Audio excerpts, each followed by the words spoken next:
Hello.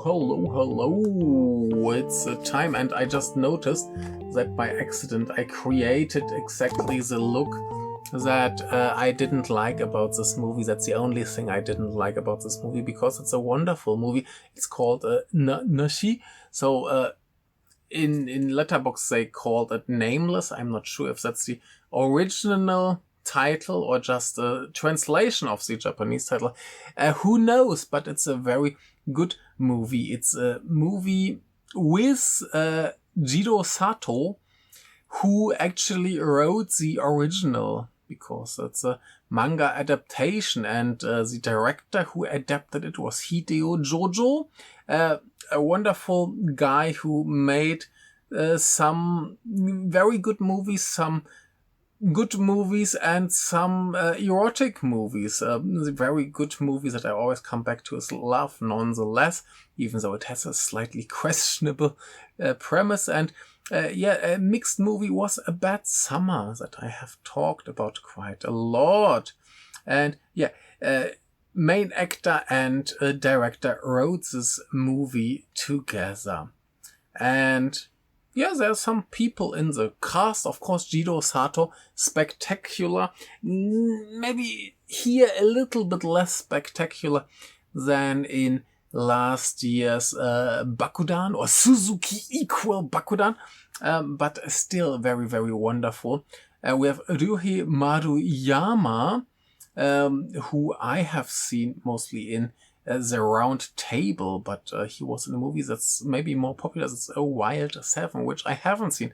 We have a lady called Megumi, who was, for example, in Helter Skelter or Dinah or Blood of Wolves. Dinah is, by the way, excellent. You should watch it. And we have Kuranosuke Sasaki, who was in some movies that I don't like so much, like Godzilla -1 or We Are Little Zombies, which I still haven't seen, but I just assume that I don't like it because I don't like this director's movies.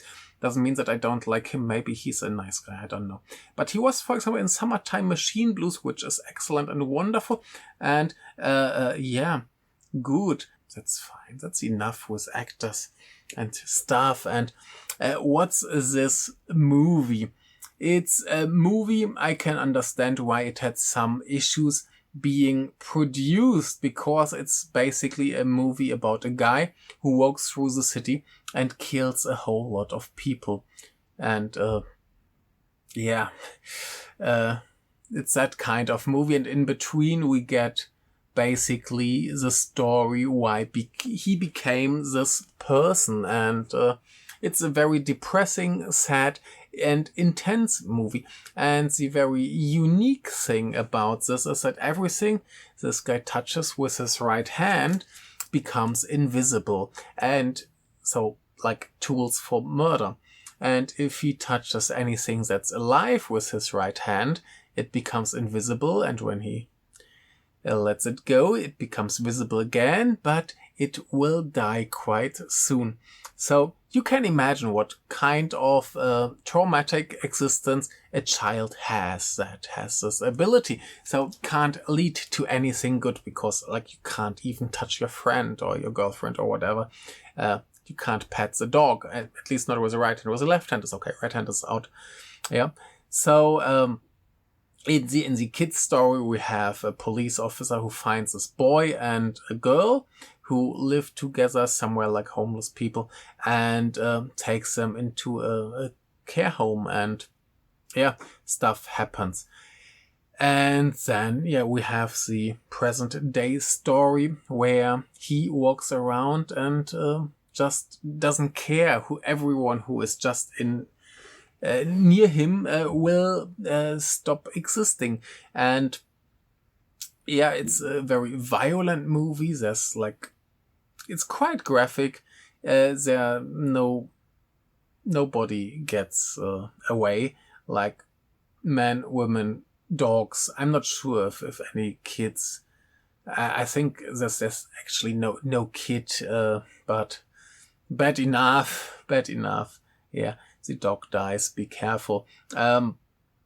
There's not all that much to say, because what can you say about a movie with such a simple story besides just saying that it's very good in its execution. Of course, Jiro Sato plays it very, very well. He follows his idea of not talking all that much, like he did in the new interpretation of the Edo period, or whatever the title was. It's just a very intense physical performance that he does here, and it's excellent. It's very, very good. And the whole story is as simple as it gets. So I don't know, if you don't like this whole, like, why is evil evil?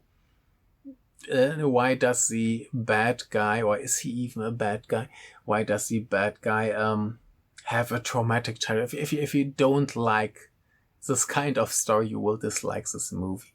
If you prefer that, you will have a very interesting experience, I would say.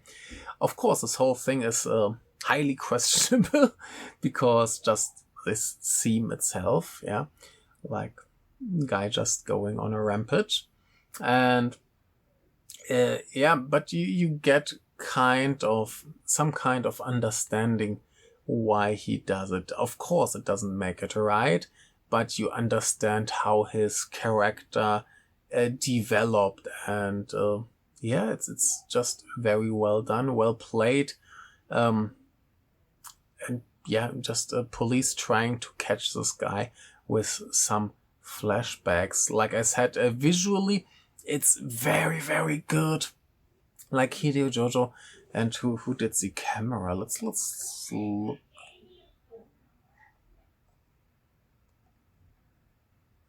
Okay, the cinematography.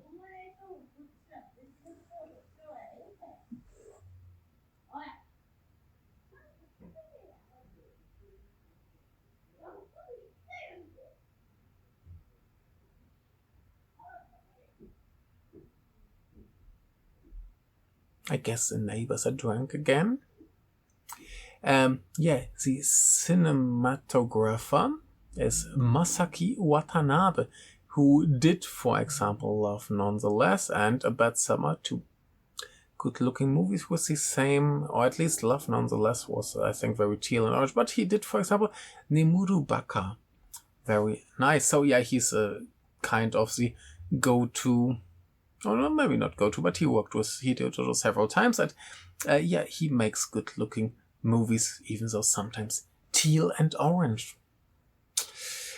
Anyway, so yeah, it looks very nice. The effects work very well. So, I mean, it's kind of a difficult performance. Like this first time he starts murdering, he just has a knife, but you can't see the knife. So he needs to act this and needs to squish and stuff. And it works very well. It's very believable. It's very scary, and you can see the things he holds in his hands in reflections. Yes, like a mirror or water or something. And so that works very well and looks quite scary, and he plays it well. Everybody plays it well. And he has several tools for his work, like a baseball bat or a gun or whatever. So yeah, it's overall very well done. The music, I think, was kind of a juxtaposition. Is that the correct word? It's more like very relaxed music, if I remember correctly. That was quite interesting. And yeah, I don't know, what can we say about this movie?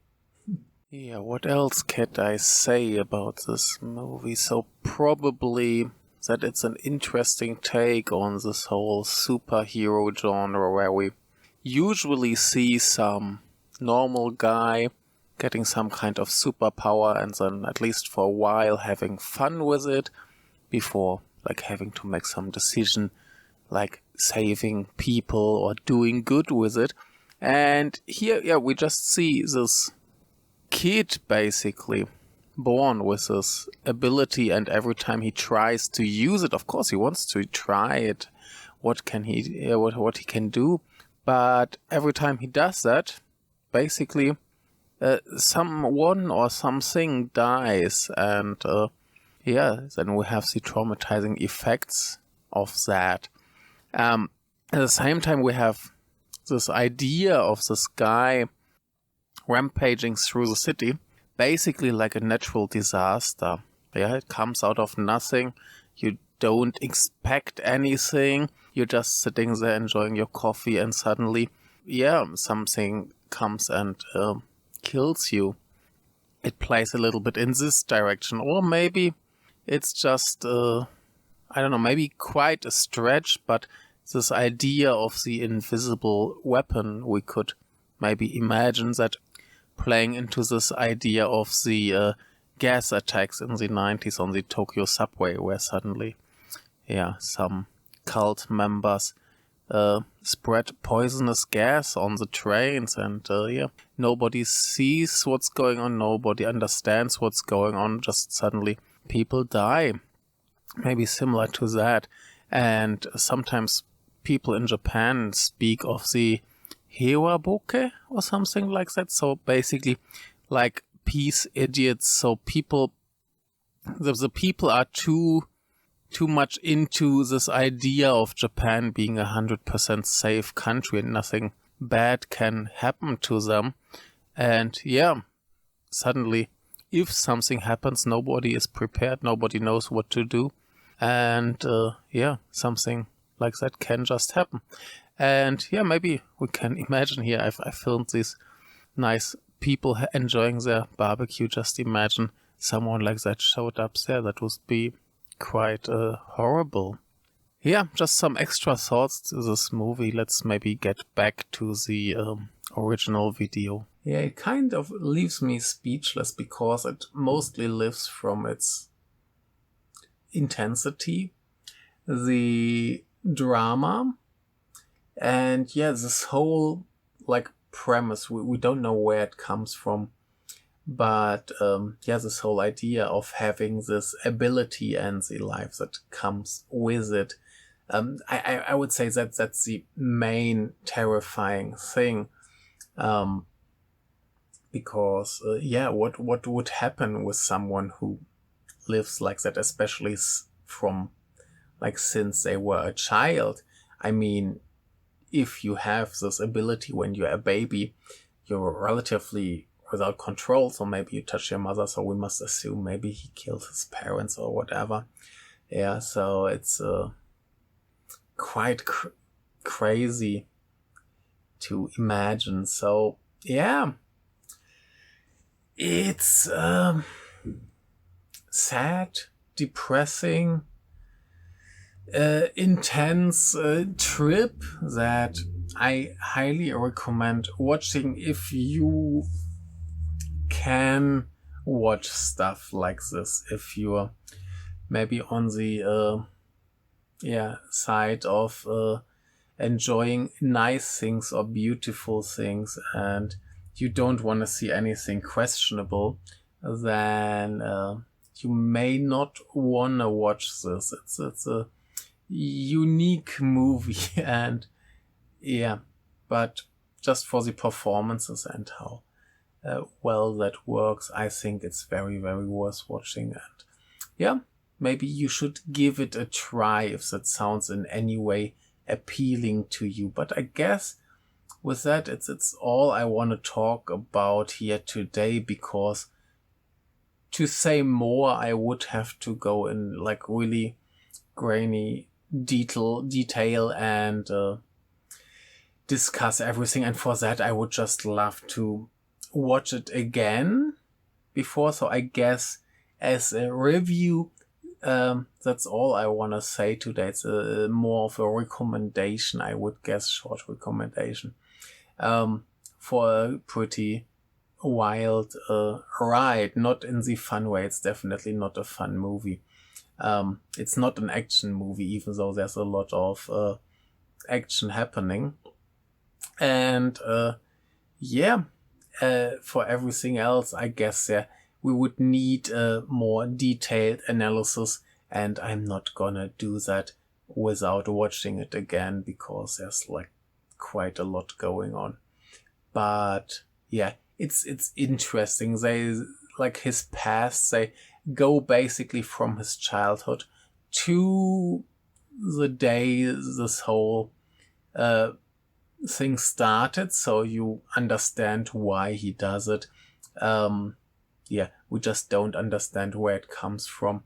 And yeah, this whole movie is based on this idea that some people just have this idea of the world being this horrible, cruel, bleak place, and might never get away from this worldview. And yeah, that's it for today. Thank you very much. Maybe watch something fun, and this one in a nice double feature. Maybe something cute with puppies after this one, where the puppies don't die. It's not a puppy in this movie, but it's a dog. Anyway, thank you very much. See you. Bye.